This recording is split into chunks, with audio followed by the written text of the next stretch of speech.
I am Dhruvi and today we'll be learning about maximum power transfer theorem. तो पहले देखते हैं वो स्टेट क्या करता है. It states that maximum power is delivered from a source to a load when the load resistance is equal to the source resistance. यानी कि हमारा जो maximum power तभी डिलीवर होगा जब हमारा सोर्स और लोड दोनों के रेजिस्टेंस इक्वल होंगे, यानी कि RL is equals to RS. So maximum power is delivered from a source to a load. Maximum power source से लोड तक तभी पहुंचेगा जब हमारा लोड रेजिस्टेंस और सोर्स रेजिस्टेंस इक्वल होगा. सो हमारे पास एक फॉर्मूला है P max that is equals to VTH square upon 4RTH. तो अब चलिए एक एग्जाम्पल सॉल्व करते हैं. सो ये हमारा क्वेश्चन है. We need to calculate the maximum power that may be dissipated in the load resistor RL. ठीक है, तो सेम स्टेप्स हमें फॉलो करने हैं जैसे कि हमने थेवेनिन में किए थे. फाइनल सर्किट भी हमारा वैसे ही होगा, यानी कि हमारे पास एक वोल्टेज और एक सीरीज रेजिस्टर बचेगा. So let us start with that.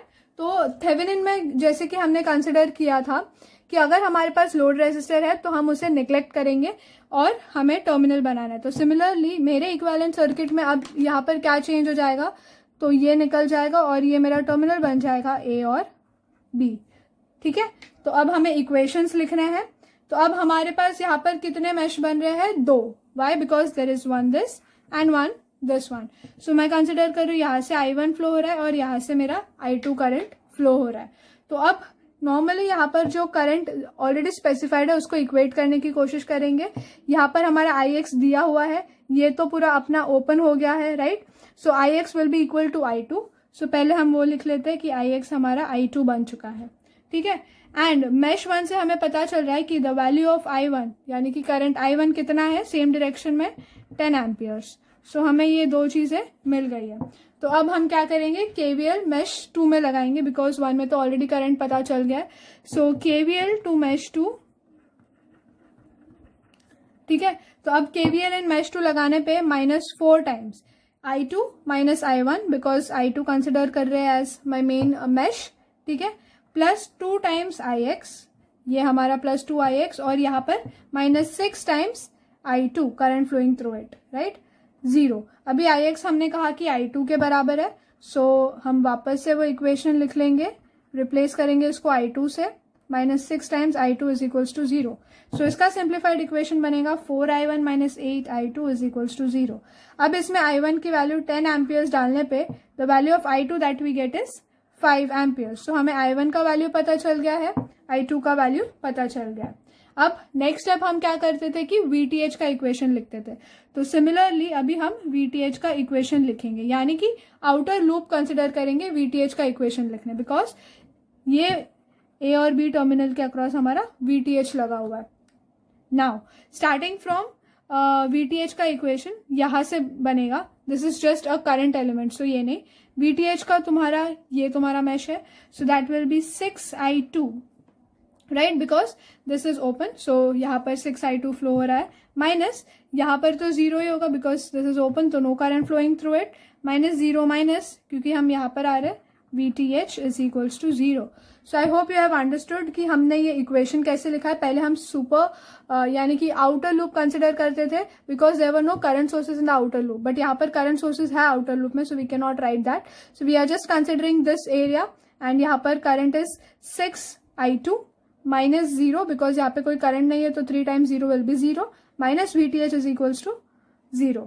So I hope you have understood this. Now next that we'll be doing is VTH is equals to 6 times I2, that is 30 volts. तो हमें VTH की भी value मिल चुकी है.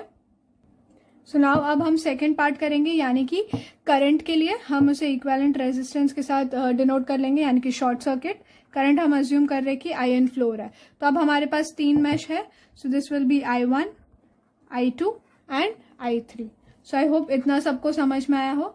तो अब हम क्या करेंगे, will calculate the already given current का equation. So Ix will now be equals to I2 because same direction में है, सो I2 माइनस I3. सो ये एक ऑलरेडी डिफाइंड करंट का हमने वैल्यू लिख लिया है. I1 की वैल्यू हमें ऑलरेडी पता है from mesh 1 that is equals to 10 amperes. तो अब हमें क्या करना है, KVL टू मैश 2 अप्लाई करना है. सो ये हमारा मैश 2 है, so that is -4 times I2 minus I1 because it is sharing with mesh 1 plus 2 times Ix minus 6 times again I2 minus I3 is equals to 0. So इसे simplify करने पे हमें equation का वैल्यू मिलेगा 4I1 minus 8 times I2 plus 4 times I3 is equals to 0. Okay, now we'll apply KVL to mesh 3, यानी कि ये हमारा mesh 3 है, तो minus 6 times current flowing through this is I3 minus I2 because हमने main consider किया है mesh 3, so I3 minus I2 minus 3 times current flowing through this is I3 is equals to 0. So simplifying this we get 6I2 minus 9I3 is equals to 0. तो ये भी हमारे पास equation है.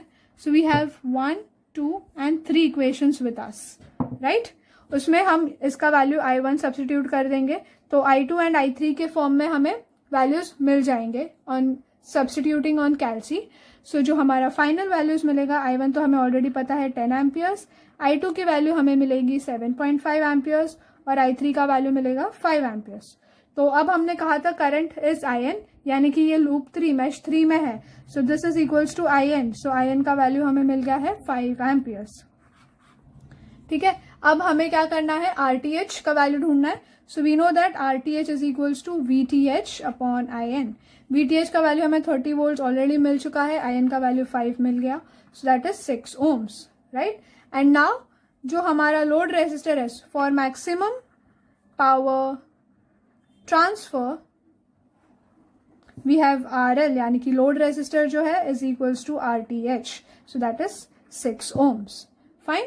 Now maximum power will be VTH का square upon 4 times RTH. So VTH is 30 का square upon 4 times 6. Okay, so the value that we get over here is 37.5 watts. So हमें Pmax भी मिल गया. And final as I said हमेशा हमें equivalent circuit बनाना पड़ेगा. सो VTH का जो वैल्यू मिला है वो 30 वोल्ट, उसके साथ हमारा सीरीज रेजिस्टर होगा, सो that is RTH, that is 6 ohms. और क्योंकि अब हमारे पास पहले हम लोगों ने थेवेनिन और नॉर्टन में RL नहीं लिखा था बिकॉज RL सर्किट में था ही नहीं, बट क्योंकि यहाँ पर RL सर्किट में है सो RL का वैल्यू इज यहाँ पर 6 ohms. हमने ऑलरेडी डिफाइन किया RL is equals to RTH is equals to 6 ohms. So यहाँ पर हमारा VTH, ये हमारा RTH है एंड ये हमारा RL है. So I hope you have understood this, and for any queries you can write to us in the comment section below. Please share it with your friends as much as possible. See you in next lecture. Till then, bye bye.